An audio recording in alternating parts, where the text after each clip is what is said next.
আসসালামু আলাইকুম প্রিয় দর্শক, অন্য মঞ্চের আলাপ চাইতায় আপনাদের সকলকে আমন্ত্রণ জানাচ্ছি। ধন্যবাদ মাসুদ ভাই। তো না, যদি নির্বাচন বৈধ করতে হয় তাইলে শেখ হাসিনাকে ফিরে আয় না, মিনিমাম 72 ঘন্টার জন্য হইলেও শেখ হাসিনাকে আনতে হবে তারা সসম্মানে। আইনা উনি বলবেন যে আমি পদত্যাগ করিয়াছি এবং রাষ্ট্রপতিকে অনুরোধ জানাবে সংসদ ভাঙা নতুন নির্বাচনের ডেট দেওয়ার জন্য। এই কাজগুলোর কোনোটাই তো হয় নাই। আপনারা জানেন না যে শিরিন শারমিন চৌধুরী এখন কোথায় আছে? এই সংসদ সদস্যরা কার কাছে শপথ বাক্য পাঠ করবে? রাষ্ট্রপতি ভোট দিতে যাবেন না। রাষ্ট্রপতি বলতেছেন যে উনি ব্যালেট ব্যালেট কি বলে যে পোস্টাল ভোট দিবেন। রাষ্ট্রপতিকে ভোট কেন্দ্রে যাইতে দেওয়া হচ্ছে না। অবশ্য ভোট কেন্দ্র তো বহুত বিশাল জিনিস, ঈদের জামাতেই যাইতে দেয় নাই, ঈদে কোরবানিতে জামাতেই যাইতে দেয় নাই, আর তো ভোট কেন্দ্রে যাবেন। তো সরকারটা এমনিই বৈধ, ইলেকশনও বৈধ, অবৈধ সবই তো অবৈধ, কোনটা বৈধ আছে? সুতরাং ওরা এখন একটা ইলেকশন দিতে চায়, তো এমনও হইতে পারে যে ইলেকশনের পরে ঠিক আছে ভাই আপনারা এমনি থাকেন, সরকার আমরা চালাবো, সংসদ আছে, আমরা একটার পর একটা বিল দিচ্ছি, আপনারা সংসদে পাশ করেন, কিন্তু মন্ত্রী মিনিস্টার প্রেসিডেন্ট সব আমরা। হইতে পারে না? তারেকেরা হয়তো কইতে পারে যে তুমি প্রধানমন্ত্রী হও, আমি উপদেষ্টা প্রধান ডাক্তার ইউনূস, আমি প্রেসিডেন্ট হব, তোমার কোনো মন্ত্রী মিনিস্টার দরকার নেই, আমাদের এরাই মন্ত্রী মিনিস্টার, আর দুই একজন জামাত থেকে দুইজন আর এনসিপি থেকে দুইজন নিয়ে সরকার, জাতীয় ঐক্যমতের সরকার। অসুবিধা কি? বিএনপির একটা লোক মারা যাওয়ার পরে মির্জা ফখরুল ইসলাম আলমগীর কি বলছেন জানেন? যে হ্যাঁ, আমাদের এই লোকটাকে আসলে হত্যা করার মাধ্যমে এই সরকারকে বিব্রতকর পরিস্থিতিতে ফেলা হয়েছে। বিএনপির এক নেতারে মারার পরে বলছে সরকারকে নাকি বিব্রত। তা আওয়ামী লীগের আমলে যদি বিএনপির কোন নেতারে মারা হয় তখনও কি বিএনপি এটা বলবে যে আমাদের এই নেতারে মাইরা বিব্রতকর পরিস্থিতিতে সরকারকে ফেলা হয়েছে? বলবে? বলবে না। তো এরা কেমন অবস্থা দেখেন, যে নিজের নাক কাইটে হইলে অপরের যাত্রাভঙ্গ, মানে তুমি যা করবা করো, খালি আমারে ক্ষমতা দেও, আমি প্রধানমন্ত্রী হইতে চাই। তারেকের অবস্থা হয়েছে ওই রকম। তারেক জিয়ার কয়েকদিন আগের বক্তব্যটা শুনছেন কিনা জানি না, যে উনি আর্টসের ছাত্র ছিলেন কিন্তু উনি বিল্ডিং এর ডিজাইন করতেন, জাহাজের ডিজাইন করতেন, উনি বিল্ডিং জাহাজ বিশাল আবিষ্কারক উনি।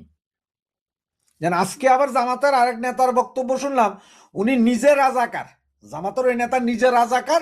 তিনি বলতেছেন যে এ ফকা চৌধুরী, এই কি বলে মির্জা ফখরুল ইসলাম আলমগীর, তোমার বাবা কি কি রাজাকার জানি, ফখরুলের বাবা তো রাজাকার ছিল, এটা কথা ঠিক।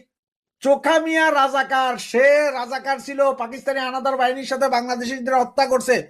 জামাতের এক রাজাকারে কইতেছে ফখরুল, মির্জা ফখরুলের বাপের কথা। তো এক রাজাকার আরেক রাজাকারের কথা কয়, এক রাজাকার আরেক রাজাকারের রাজাকার বইলা গাইল দেয়।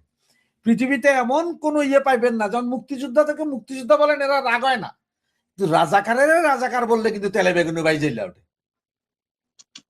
এমন এক সিস্টেম যে এখন এ ডাক্তার ইউনূসের কথা যে জাহান নামে যাও তোমরা, তোমরা যে যেখানে যাবা যাও, আমি রাষ্ট্রপতি হব, আমার মন্ত্রী পরিষদের এরা থাকবে, দুই একজনে তো বাদ যাইতে পারে, বাকিরা থাকবে। তারেক তুমি প্রধানমন্ত্রী হবা, কোনো সমস্যা নাই, আরো দুইজন মন্ত্রী দিমু, এনসিপির দুইজন দিমু, জামাতের দুইজন আনবো, আমরা ওই কি সরকার জানি, এটা জাতীয় সরকারের আদলে সরকার চালাম। কারণ এরা কোনো মতে 29 সাল পর্যন্ত যাইতে হইব। 29 সালে আওয়ামী লীগের পিরিয়ড শেষ। ধরেন যারা আজকে এই অত্যাচার করছে, যারা এই অত্যাচার আপনার গায়ে সেটে দিল, যারা আপনাকে এইভাবে কষ্ট দিল, তারাও এই দেশেরই নাগরিক। এন্ড অফ দ্য ডেতে ওরা কোনো ফিরিঙ্গি আসেনি আমাদের দেশে, আমাদের দেশে কোনো বাইরের কোনো শক্তি আসেনি। মুক্তিযুদ্ধের সময় পাকিস্তানি যে সৈন্যরা এসছে, ওরা মাঠ ঘাট রাস্তাঘাট কিছুই চিনতো না। আসলে আমাদের নদীমাতৃক একটা দেশ কতদিন টিকতে পারতো? 2 মাস, 1 মাস। শুধুমাত্র যদি আমাদেরই রক্তের যারা আছে, আমাদেরই দেশের লোকগুলো আছে, এরা যদি আমাদের সন্তানদের, আমাদের মুক্তিযোদ্ধাদের, আমাদের বাড়ি ঘরগুলো না চেনাতো। সো এই যে মুক্তিযুদ্ধের পর থেকে এই জাতির কপালে একটা এক ধরনের ঘৃণা একটা অংশের প্রতি রয়ে গেছে। আপনি আপনি খেয়াল করে দেখেন এই জাতির, আমাদের এই দেশটা কিভাবে রোল করছে। হ্যাঁ, আমি যে প্রায়ই আপনার প্রোগ্রামে এসে অনেকবার বলেছি যে আমরা একেবারে একটা নিশ্চিত গৃহযুদ্ধের দিকে এগিয়ে যাচ্ছি। হুম। আমাকে এক ভারতীয় ভদ্রলোক, তিনি বেশ উচ্চপদস্থ কর্মকর্তা, তিনি এই দেশটাকে দীর্ঘদিন এই দেশে চাকরি করেছেন, দেখেছেন। আমি তাকে জিজ্ঞেস করলাম যে আচ্ছা দাদা, আপনি তো এই দেশে একটা দীর্ঘ সময় চাকরি করেছেন, নানান ধরনের পলিটিশিয়ানস লোকজন এদের সাথে আপনার মেশার সুযোগ হয়েছে। এই মানুষগুলো আপনাদের সাথে নানান সময় এসছে বিভিন্ন কাজে, বিভিন্ন কারণে। কি বলে তারা আসলে? কি চায় আপনাদের কাছে এসে? মানে আমি খুব আসলেই জানতে চেয়েছি। তার সাথে আমার সম্পর্কটা এত ভালো। আমাকে বলল যে, "দাদা, আপনাদের দেশের লোকেরা তার দেশকে ভালোবাসে না। যার তার কাছে গিয়ে যা তা বলা শুরু করে। জাস্ট তার রাজনৈতিক প্রতিপক্ষ হলে। বলে জামাত, বিএনপি আপনি" এভাবে তিনি বললেন যে, "দেখেন যে এই মুক্তিযুদ্ধের সময় আপনাদেরই লোক কিন্তু আপনাদের লোকের মাংস খেয়েছে। আপনাদের লোকেরাই চিনিয়ে দিয়ে বলেছে যে এই বাসাতে মুক্তিযোদ্ধারা আছে। এটা কিন্তু কোনো পাকিস্তানিরা বলেনি, কোনো ভারতীয়রা বলেনি, কোনো আমেরিকানরা বলেনি। তাহলে আজকে সাদ্দামের যেই কষ্টটা আপনার আর আমার মধ্যে জমা হলো, আমরা তো ধরেন বলবো কি সঞ্চারিত হয়েছে এই রাগ এবং ক্ষোভ। আপনি ভাবেন তো যে সাদ্দাম যদি আজকে ব্রাশ ফায়ার করে এই আব্দুল বাতেন, আশিক হাসান, জেলার এদেরকে মেরে ফেলে, আপনি কি আসলে সাদ্দামকে খারাপ বলতে পারবেন? ধরেন আপনি যদি আজকে দেখেন যে সাদ্দাম আজকে এগুলাকে জাস্ট ব্রাশ ফায়ার করে মেরে ফেলেছে। আমি একটা কাল্পনিক একটা চিত্র আঁকলাম। Life is not a movie but still আমি যে জিনিসটা আপনাকে বোঝানোর চেষ্টা করলাম যে এই ক্ষোভ কিন্তু ওই আমাদের আমাদের বক্তব্যের মতো ইথারে ভেসে বেড়ায়। এগুলো কোথাও মুছে যাবে না। এগুলোর রেশ থেকে যাবে। কোথায় যেন বলতে শুনি যে ডিজিটাল ফুটপ্রিন্ট এগুলো আসলে থেকে যায় এন্ড অফ দ্য ডে তে। দেখেন আজকে যেই ঘটনাটা আমাদের সাথে হচ্ছে, এই যে আপনি সাদ্দামের এই ঘটনাটা জানলেন, আপনার তো মনে আছে তোফাজ্জলের কথা। হুম। তোফাজ্জলকে হাত বুলিয়ে খাইয়ে বলছে, "ভালো হইছে খাওয়া, আরেকটু খাও।" মানে ওকে খাওয়া-দাওয়া ওকে মেরে ফেলবে। এটাই প্ল্যান। মাসুদের কথা আপনি চিন্তা করেন। সালাউদ্দিন আম্মার ওই ছেলেটা রাজশাহীর এখন জিএস হয়েছে আপনার রাকসুর। সেই ছেলেটা দলবল নিয়ে মাসুদকে মেরে ফেললো। মাসুদের কিন্তু অলরেডি ওর রক কেটে দিয়েছিল এই আম্মাররাই বা আম্মারদের সিনিয়ররা ২০১৪ সালে। ছেলেটা যখন মারা যাচ্ছে ভাবা যায় তার মুখের সামনে এসে মাইক্রোফোনে বলছে, "আপনার শেষ কথা কি? শেষ কথা কি?" সে শুধু বলেছে, "ভাই একটু পানি খাবো, একটু পানি দেন, একটু পানি দেন।" বলতে, বলতে ছেলেটা মারা গেল। আমি খালি মাঝে মধ্যে ভাবি, আমি প্রায় ভাবি যে আমি কি আমারই বাংলাদেশের মানুষের রক্ত নিব, প্রতিশোধ নিব, নাকি মাফ করে দিব, নাকি সমস্ত স্মৃতি মনে করে হাউমাউ করে কাঁদতে থাকবো? মানে আমি চিন্তা করি আচ্ছা গণহত্যা যদি করতে হয় বা এদেরকে যদি প্রতিশোধ নিতে হয় তাহলে আবার এই দেশের মানুষের উপরেই নিতে হবে। আবার যদি ক্ষমা করে দেই, এই ক্ষমাটাকেই দুর্বলতা ভাববে। মানে এগুলো সিম্পলি ভাবনা। এগুলোর কোনো মাপ নাই ভাবাভাবি। আমি খালি ভাবি যে এই যে আমাদেরকে এত কষ্ট দিচ্ছে আসাদ, এত দুঃখ দিচ্ছে, আমারই দেশের একটা লোক একটা বারের জন্য ভাবলো না যে ওর ঘরেও তো ছোট্ট এমন একটা বাচ্চা আছে। মেরে ফেললো। মানে আমি খালি চিন্তা করি যে ধরেন পাষাণ একজন হতে পারে। আপনি নাসিমুল গনি হিজবুত তাহরির করে, ওর তো কোনো বুক পিট নাই। হাসতে হয়তোবা আপনার চামড়া ছিলবে। আপনি চিৎকার করছেন চামড়া ছিলার কারণে। আপনাকে সে হাসতে বলছে, "আস্তে চিল্লা রে বাবা, একটু আস্তে চিল্লা।" ও হয়তোবা এই টাইপের পাষাণ। তাই বলে একটা গোটা সিন্ডিকেট পাষাণ হয়ে যাবে? ধরা যাক একজন এসপি, একজন জেলা প্রশাসক। তারা কি আসলে ওইখানে কি একটা মানুষ ছিল না? এটা ভাবুক যে সে যত খারাপ হোক, আমি ওই ছোট্ট একটা বাচ্চা যে চলে গেছে বা যে স্ত্রী ওদেরকে একটা নজর ছেলেটা দেখুক। আমি না আমি খুব আপনি জানেন আমাদের দেশের মানুষ এই যে আমি আপনাকে বলি এই জিনিসগুলো আমি এত ফলো করি। আমাদের দেশের মানুষ আপনি অপরিচিত কারো বাসাতে গিয়ে খালি একটু বলেন যে আমার খিদা লাগছে। আপনাকে না একেবারে পিড়ি এনে দেবে। মানে আপনার হুম। একটু পানি খেতে চাবেন আপনাকে খুবই আদর আপ্যায়ন। মজার ব্যাপার কি জানেন? এই মানুষটাকেই আপনি খুঁজে পাবেন যে ভয়ঙ্কর নিষ্ঠুর। আমি এই যে আচরণের এই ভয়াবহ বৈপরীত্য আমি প্রচন্ড ভয় পাই, প্রচন্ড ভয় পাই। হ্যাঁ, এবং এই দেশের মানুষ কি আসলে আদৌ এইভাবে বদলে গেছে নাকি একটা হিউজ চেঞ্জ এসেছে আমাদের মধ্যে আমি জানি না। আমি প্রায় চিন্তা করি, আমি প্রায় নিজেকে নিজে প্রবোধ দেই যে কোনোদিন কি আসলে দেশে ফিরে মহাত্মা গান্ধী হতে পারবো?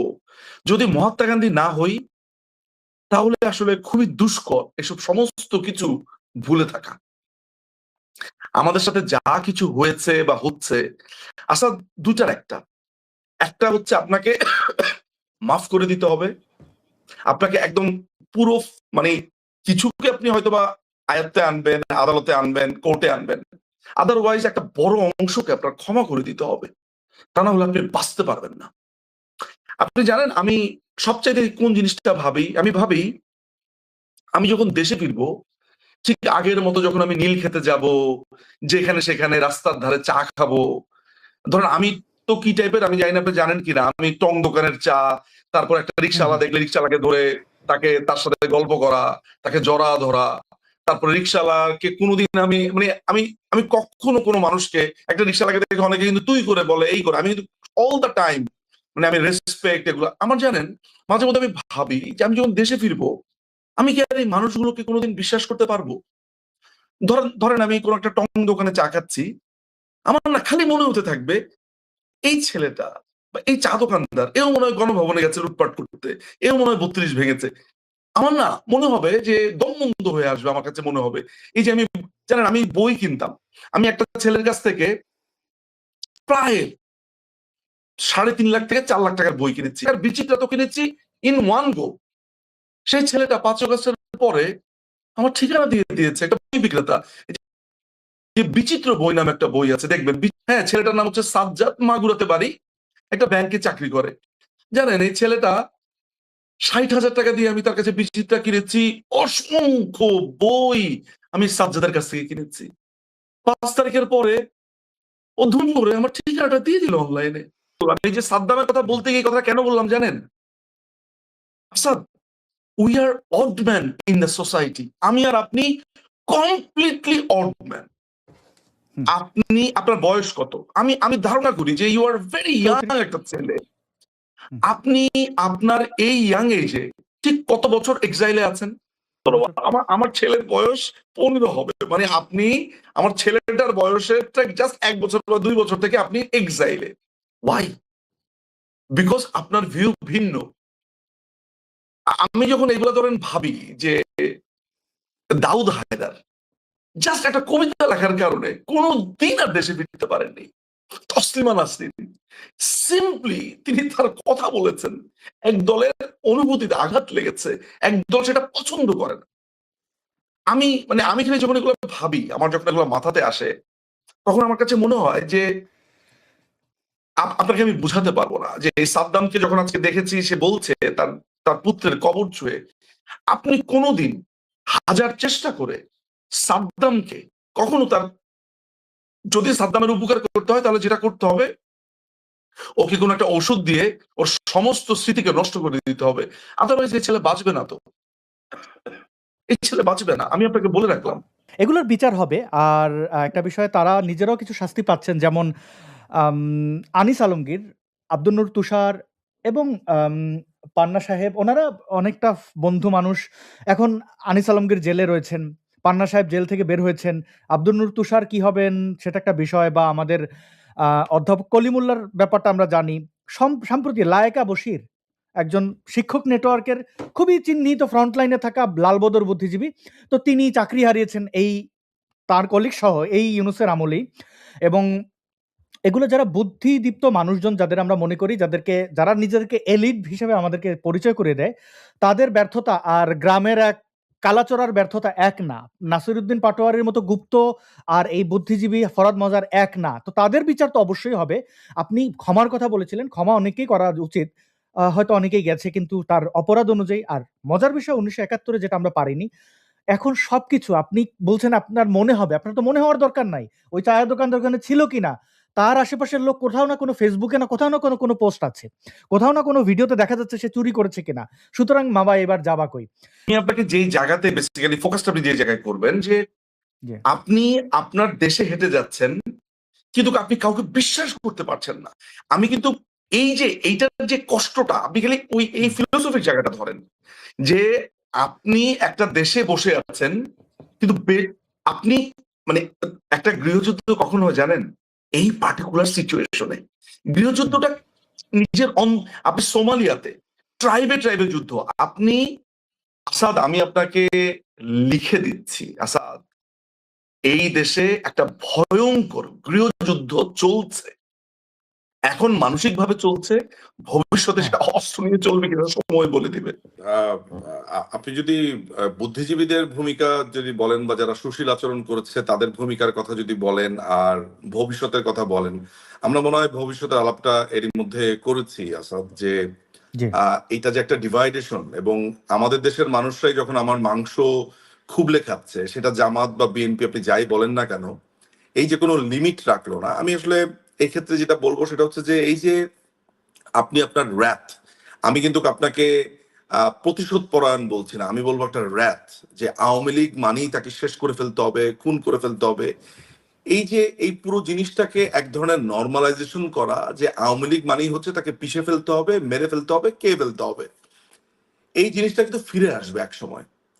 তো এটা যদি দ্বিগুণ বেগে ফেরত আসে, অর্থাৎ eye for eye makes the whole world blind বলে না, তো আমি তো ধরেন আরেকটু অ্যাডভান্স চিন্তা করতে পছন্দ করি, যে মানে আমি চিন্তা করছি ধরেন একটা স্টেটসম্যানের জায়গা থেকে, যে এন্ড অফ দ্য ডেতে তো এই রাষ্ট্রটা আমার, আসলে আমি একটা অন্ধ রাষ্ট্র নিয়ে আসলে কি করব? তাহলে কি আমি রাষ্ট্র হিসেবে সম্পূর্ণ ব্যর্থ হলাম? দেখেন, এই যে মুক্তিযুদ্ধের চেতনার কথা বলি, এই মুক্তিযুদ্ধের চেতনা, আমাদের যে সমস্ত অর্জন গত 55টা বছর ধরে ধরে ধরে ধরে এইটার মধ্যে নানান ধরনের সন্দেহ ইনজেক্ট করা হয়েছে। আমাদের মুক্তিযুদ্ধ খারাপ, বঙ্গবন্ধু খারাপ, জাতীয় চার নেতা খারাপ, ইন্ডিয়া আমাদের সমস্ত কিছু দখল করে ফেলেছে, এই যে 4-5টা বিগার আপনার কনসেপ্ট গত 54 বছর ধরে এই জামাত শিবির জামাত শিবির, সর্বহারা পার্টি, জাসদ, আপনি চিন্তা করে দেখেন, আপনার কাছে মনে হতে পারে যে নিজুম ভাই মনে হয় আওয়ামী লীগ করে বলে এটা বলে। আমি আপনাকে একটা স্বনির্বন্ধ অনুরোধ করবো আসাদ, আপনি শিখছেন, মানুষকে বলছেন, এডুকেট করছেন, আপনি নিজেকেই নিজে প্রশ্ন করবেন যে এই যে পুরো হোল প্রসেসটা এটা হলো কি করে? এই যে জামাত কি এককভাবে একটা পরাজিত শক্তিটা করতে পেরেছে? না, মুক্তিযুদ্ধের পরের একটা বছরের মাথাতে 16ই ডিসেম্বর কালো দিবস পালন করা হয়েছে। হরতাল ছিল 1973 সালে, 74 সালে। কারা করেছে? সিরাজ শিকদার। সিরাজ শিকদার ঘোষণা দিয়েছে আমরা স্বাধীনতা পাইনি, 2 পুকুরের লড়াই, ভারত সব নিয়ে গেছে। এই সমস্ত জিনিস আমাদের মধ্যে ইনজেক্ট করে দেওয়া হয়েছে। ওই সময়টার মধ্যে দাউদ হায়দারকে এই দেশ ছেড়ে চলে যেতে হয়েছে। কিসের জন্য? যে এখন মৌলবাদীরা যদি আস্ফালন শুরু করে একটা যুদ্ধ বিধ্বস্ত দেশ।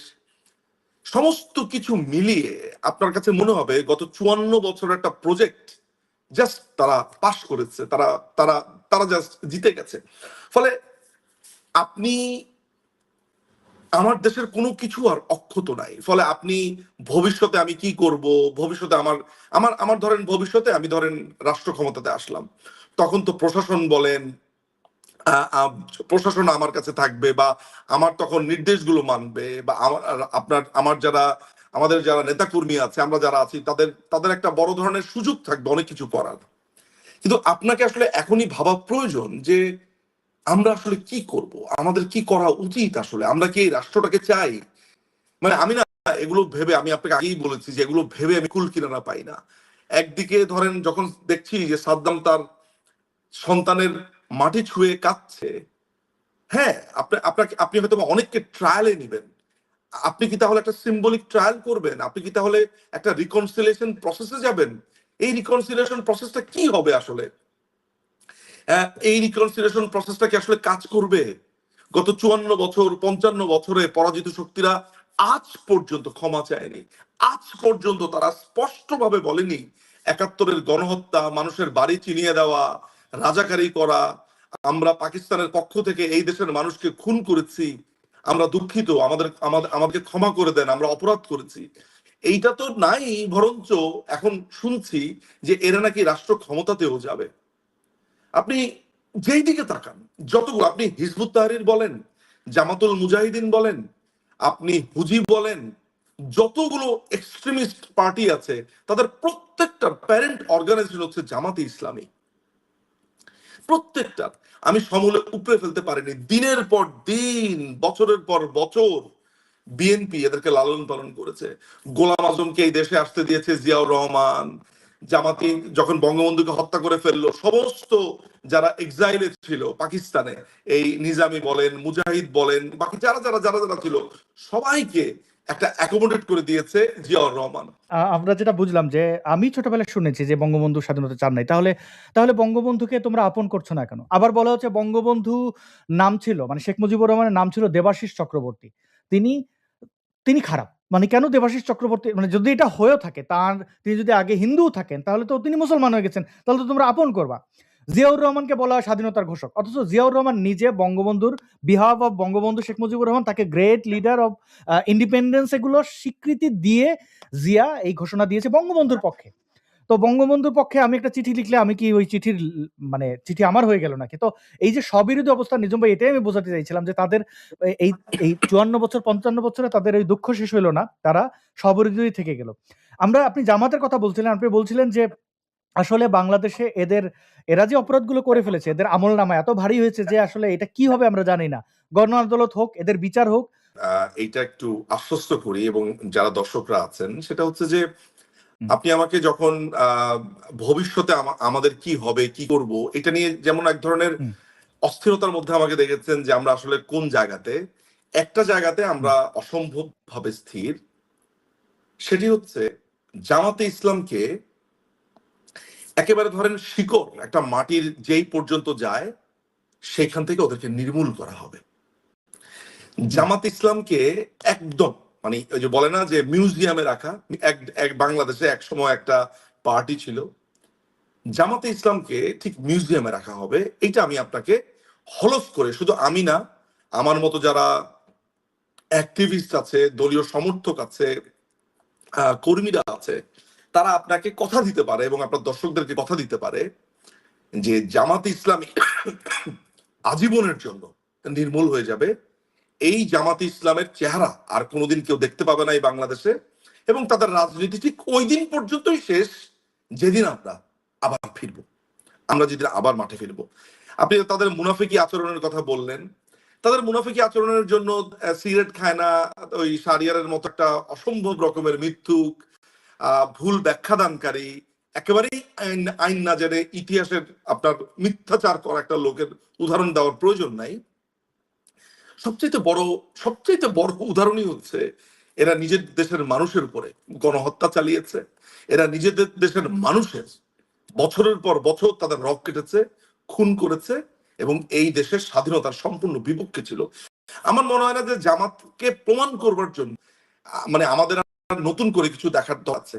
এটা সব দল জানে, সবাই জানে, বাংলাদেশে যদি একটা বিষ ফোড়া থেকে থাকে, বাংলাদেশে আপনি যত রকমের মৌলবাদী পাবেন, যত রকমের আপনি এক্সট্রিমিস্ট পাবেন, সে যেই নাম ধরে, যেই বেশ ধরে আসুক না কেন, তার, আমি আগেই বলেছি, তার প্যারেন্ট অর্গানাইজেশন হচ্ছে জামাত ইসলামী। আপনি আপনার স্বপ্নে কোনোদিন কল্পনা করতেন সর্বমিত্র চাকমা সে শিবিরের ছেলে? আমি জানতাম, আমি তার কথাবার্তা বুঝতে পেরেছি। আমি কোনোদিন বুঝতে পারতাম না। আমি সরি যে আমার হয়তো ভাই স্কিলটাই নাই, আমি কোনোদিন বুঝতে পারতাম না যে সর্বমিত্র নিজম ভাই, যখন এগুলো কিছু মাপকাঠি আছে ভাই, ওই যে ওয়াকার যখন শেখ হাসিনা বাংলাদেশ থেকে চলে যাওয়ার পরে প্রথম সামনে এসে আমিরে জামাত বলেছে, আমিরে জামাত। আমরা জামাতের আমির বলি, আমিরে জামাত কে বলে, কখন কার মুখ থেকে বের হয়ে যায়। সর্বমিত্ররও একটা শব্দ ওইখানে ছিল, শিবিরের শব্দ ছিল, তখন এটা স্পষ্ট যে ও শিবিরের সাথে কানেক্টেড। মানে আপনি দেখেন নিজম ভাই, আমরা যে বিড়ি নিয়ে তুলছিলাম, যে জামাতের আমির বলছে বিড়ি বিড়ি বিড়ি, তার সে যাকে সেনাপতি বানিয়েছে নাসিরুদ্দিন পাটোয়ারি, তার নামের আগে ডার্বি একটা সিগারেটের ব্র্যান্ড, মানে সে ডার্বি খেত। খায়, এখন বোধহয় বেনসন খায়। নাসিরের বাড়িতে এক প্রতিবেদক গিয়েছিলেন। জি তিনি সেখানে গিয়ে সেই ভিডিওটা আমার ওয়ালেও আপনি পাবেন। সেখানে দেখালো জি জি, ওই যে জামাতের, জি নাসিরের পুরো জি। গোষ্ঠী জামাত করে এবং এই নাসির কিন্তু গ্রামীণ ব্যাংকে চাকরি করতো। হুম। এইটা আমাকে আরেকজন তথ্যটা দিল, তথ্যটা অথেন্টিক, যে মানে আমি অন্তত পক্ষে যদি তার কথা ধরি তাহলে অথেন্টিক। সেটা হচ্ছে যে নাসির কিন্তু এই ইউনুসের সরাসরি প্রোডাক্ট। আপনি এই পুরো জুলাই মাসে আপনি নাসির নামে কাউকে দেখেছেন? এই নাসিরউদ্দিন পাটোয়ারিকে দেখেছেন আপনি কখনো? চোখের সামনে আপনি দেখেছেন? কোত্থেকে এলো?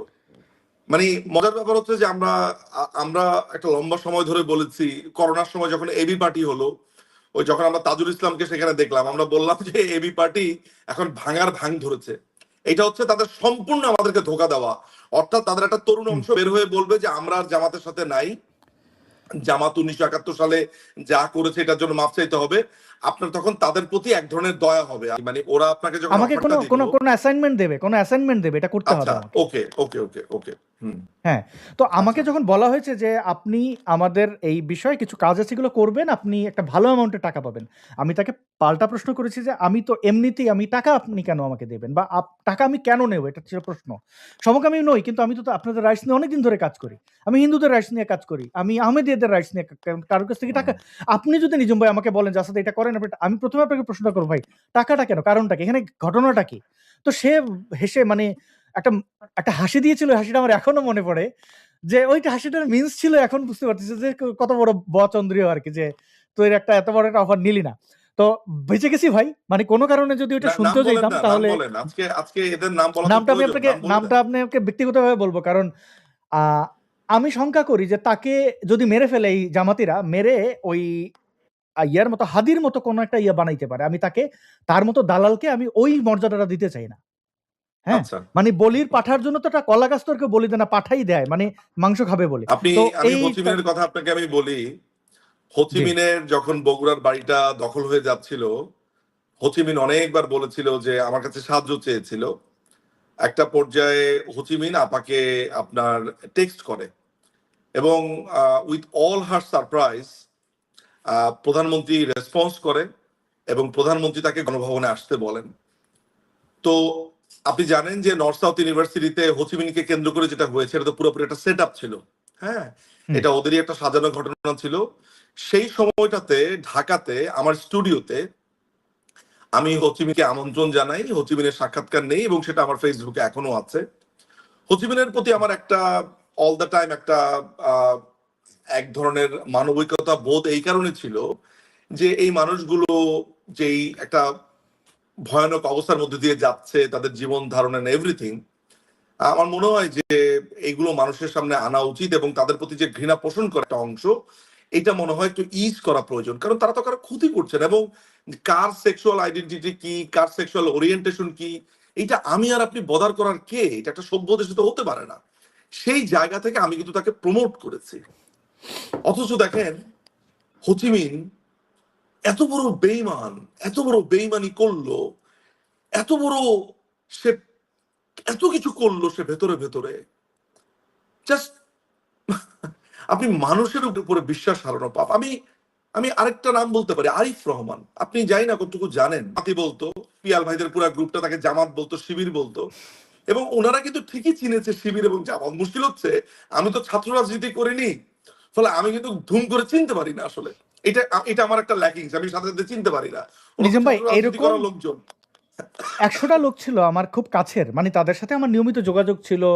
তাদের আমি সুন্দর ভদ্রভাবে গালিটা দেই নাই, মানে ত্যাগ করছি জীবন থেকে, যে এদের মুখ আমি দেখতে চাই না।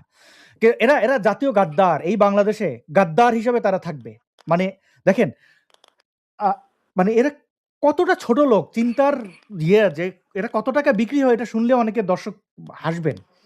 37,000-38,000 টাকা মাসিক ইয়েতে মানে সো কল বেতনে বিক্রি হয়। অসংখ্য মানুষকে আমরা চিনতে ভুল করেছি। আপনি দেখেন যখন সার্জিস আলম গলা কাঁপিয়ে বলছে আমার বঙ্গবন্ধু, আপনি তখন 2-3 বার নিজেই নিজের দিকে তাকা চিন্তা করবেন আপনি বঙ্গবন্ধুকে কম ভালোবাসা করি, আপনার একটা ফটোতে থাকবে আপনি মনে হয় বঙ্গবন্ধুকে ভালোই বাসেন না। মানে আর আরিফ রহমানও এরকম করতো না ভাই, এখন সে লেখে শেখ শেখ মুজিব লেখে, এখন বঙ্গবন্ধু লেখে না তার ইয়েতে। আরিফুর রহমানের কথা আমি আপনাকে বলি, ওকে তো আমি একেবারে খুবই ক্লোজলি চিনি, আমার বাসায় গেছে, মানে খেয়েছে, মানে আমি এখন খালি চমকে আছি যে ও আমার বাড়ি ঘরে গিয়ে ওর শিবির বন্ধুদেরকে নিয়ে আমার বাড়ি ঘর, আমার মা বাবাকে গিয়ে খুন করে আসে কিনা, আমি জাস্ট ওই ভয়ে আছি।